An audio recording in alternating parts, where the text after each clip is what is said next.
Почитувани медиуми, почитувани граѓани. Димитар Ковачевски и Миле Зечевиќ за директор на АНБ го назначуваат Зарко Милошевски, човекот со чиј потпис Онишченко добива македонско државјанство. Документот кој е објавен на социјалните мрежи покажува дека Зарко Милошевски го дал позитивното мислење како последен во постапката за проверката на безбедносни пречки. На овој документ Милошевски е потпишан како овластено лице, кое одобрило известување до секторот за управно-надзорни работи, дека не постојат пречки од безбедносен карактер за Онишченко да добие државјанство. Зарко Милошевски е клучна алка за Онишченко да добие државјанство. Ова одобрение е издадено на 3 март 2022 година, во време кога премиер е токму Ковачевски. Овој предмет чекал повеќе од 9 месеци на одобрување во време кога премиер е Заев, а се решава само за 3 месеци откако доаѓа Ковачевски. Кој е интересот на Ковачевски за давање на државјанство на Онишченко? И дали Зарко Милошевски е поставен за директор на АНБ како награда или за да молчи за одредени процеси?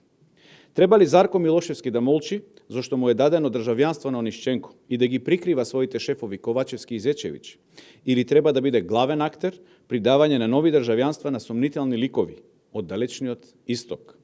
Зарко Милошевски е дел од луѓето на Зечевиќ, но дали истиот е и дел од планот на Артан Груби и Миле Зечевиќ за давање на 20 на македонски државјанства на лица од Сингапур, Хонг Конг, Тајван и други држави од далечниот исток преку технолошко-индустриската развојна зона во Тетово? Според планот на Зечевиќ и Артан Груби, во Македонија постои можност државата да додели државјанство на странски лица поради постоење на посебен економски интерес од истите во вид на инвестиција вредна од над 400.000 евра.